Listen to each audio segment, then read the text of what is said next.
Professor, falando em nuvens, tem uma nuvem chegando aí que já aparece nas pesquisas, em algumas pesquisas em terceiro lugar, acima de... O que me chama a atenção é que ele está... Estou falando do Renan Santos. Isso. O que me chama a atenção é que ele está à frente de governadores que têm uma popularidade muito alta.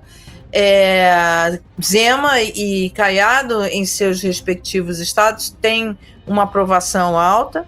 E ele bateu esses dois e em algumas pesquisas já aparece em terceiro. E naquele site de apostas brasileiras, né, um site internacional, ele que tem apostas sobre quem vai ganhar ali nas eleições brasileiras, ele subiu muito, quer dizer, estava Flávio Bolsonaro, depois do escândalo revelado pelo Intercept, caiu, o Flávio Bolsonaro cai, sobe Lula, e quem vem numa trajetória crescente é Renan Santos, que estava lá embaixo, aí ele começa a subir, o Michele também subiu um pouco. Quais as chances do Renan Santos, as chances reais, fora das redes, né? Porque na rede ele é muito popular, mas fora das redes. Não, mas aí que tá. Perdão, ele é muito popular nas redes, mas perceba que ele tem conseguido converter esta popularidade e engajamento nas redes em intenção de voto. Então, isso é uma característica desses políticos que são mais conectados a esse universo das redes sociais. O Renan Santos, ele vem da escola do MBL, que teve um papel no enfrentamento institucional lá no governo Dilma, foi crescendo, e obviamente que algumas táticas elas são condenáveis na perspectiva aí do diálogo democrático. No entanto, quando você, por meio do seu posicionamento político e público, você consegue despertar sentimentos, e aí isso é uma questão ligada aos algoritmos das redes sociais. Tudo aquilo, Mara, que gera medo, raiva, angústia, frustração, isso aí ganha força e ganha atração. Então eles são políticos com uma habilidade muito grande em trabalhar com esses sentimentos. Então, veja, o Renan Santos tem uma ascendente que mostra muito claramente que, em que pese ele ter um partido pequeno, que é o Partido Missão, ele tem conseguido encaixar um discurso, e aí tem uma questão geracional. Os mais jovens, e você sabe que eu dou aula no Mackenzie para os mais jovens, né? Mas eu tenho muito contato com jovens. Os mais jovens já largaram família Bolsonaro, já não tem mais aquele encanto que o pai, o Jair Bolsonaro, exercia, mas o Renan, sim, especialmente o Renan tem capitalizado dizendo assim, por que Flávio Bolsonaro não quer debater comigo? Por que ele não vai no debate se eu for?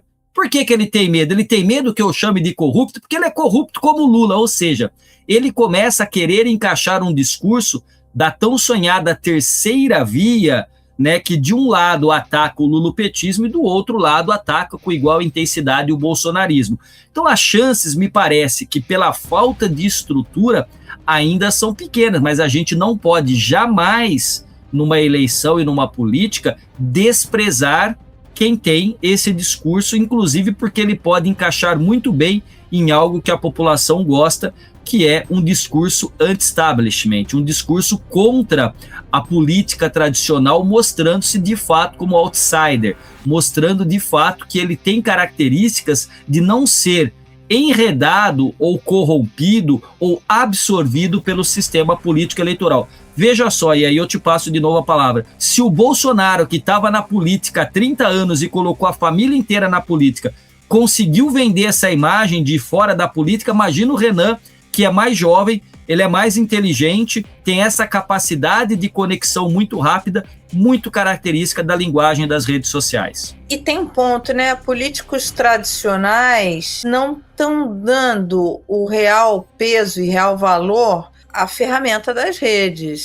Muitos ainda não consideram o Renan como um candidato ali com reais chances. Eles não consideram isso. Você fala com alguns políticos tradicionais, das antigas, e eles não enxergam o Renan Santos. Eles estão olhando ali Zema, Caiado, enfim, mas eles não consideram, falar, isso é fenômeno de internet. Agora, Não é. Sabe que não é, Mara? E não é porque a pesquisa mostra que não é. A pesquisa ela não é feita só no universo da internet ou das redes sociais. Então, esses políticos tradicionais que falaram isso devem estar falando assim, nossa senhora, o que está acontecendo? Ou então se perguntando, onde eu errei? Porque tem também essa pergunta, por que esse jovem engaja tanto e tem essa intenção de voto e eu, que estou na vida pública há 40 anos, não consigo melhorar? Porque a pesquisa mostra que ele poderia ter chegado a 2 dígitos já, né, Mara? E isso é um problema para a maioria desses políticos tradicionais. Exatamente isso. Outro ponto que eu acho interessante, que eu tenho visto nas redes, a gente tem 2 entrevistas com o Renan Santos aqui. A primeira, há muito tempo, eu não o conhecia pessoalmente e me surpreendeu a entrevista com ele, porque ele na entrevista, ele tem propostas, ele fala, ele é diferente desse personagem que aparece nas redes. Ele aparece mais maduro nas redes. Agora, na entrevista. Isso. Nas 2 entrevistas que eu fiz, até falei isso com ele, me surpreendeu. Agora, o que eu tenho visto nas redes, por exemplo, é um encantamento, né, quer dizer, natural dele com o crescimento dele nas pesquisas. Ele está, enfim, lógico, está feliz e está usando isso na sua campanha. Mas eu vi uma recente em que aparece ele, você vai lembrar da mesma coisa que eu lembrei. Aparece ele na frente do Palácio do Planalto e fazendo um gesto dizendo, logo, logo é ali, próximo aqui, alguma coisa assim, dizendo que vai chegar ali. Ou seja, professor, está sentando na cadeira de presidente. A gente já viu, a gente que tem uma certa experiência já viu isso acontecer aqui em São Paulo, né?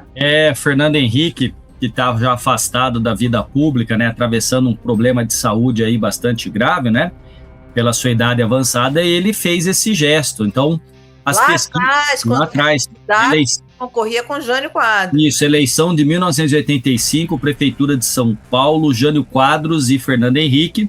E o Fernando Henrique, ainda bastante neófito em disputas políticas, ele está lá na Prefeitura de São Paulo e o jornalista fala assim, o senhor não gostaria de sentar-se na cadeira que eu vou tirar uma foto? Se o senhor for eleito, vai ser a foto de capa. Se for o Jânio, a gente não leva para capa. E ele se sentou, só que outro jornalista atrás fotografou. E aí saiu estampado, não é, nos jornais, que ele havia sentado na cadeira e que ele era arrogante ou prepotente. E aí juntou dizendo, tá aí, tá vendo? É prepotente e arrogante, maconheiro, porque numa das entrevistas ele admitiu que nos Estados Unidos ele estava lá, ele fumou, mas não tragou, e numa dos debates ao vivo com o Boris Casoy, e o Boris perguntou para ele se ele acreditava em Deus, ele disse que não haviam combinado a pergunta, o Boris falou, não combinamos nada, eu insisto, o senhor é ateu? Ele disse, isso é uma questão de foro íntimo, ninguém sabia o que era foro íntimo, então caiu nas costas dele arrogância, maconheiro e ateu. Então ali ele perdeu, dizem que acompanhou que a festa da vitória estava pronta, com camarão, com comidas e tudo perdido porque a derrota veio e muito amarga. E ele disse que aprendeu muito com isso, viu? É a história da nuvem, né, professor? Essa nuvem se move o tempo inteiro, mesmo às vésperas das eleições. Então, esse é um ponto que, quando eu vi essa foto dele, eu fiquei pensando nisso. Eu falei, nossa, se esses meninos tiverem maturidade para acompanhar o que está acontecendo, eles vão dar trabalho nessas eleições. Sim. Mas precisa de uma maturidade para fazer isso, né?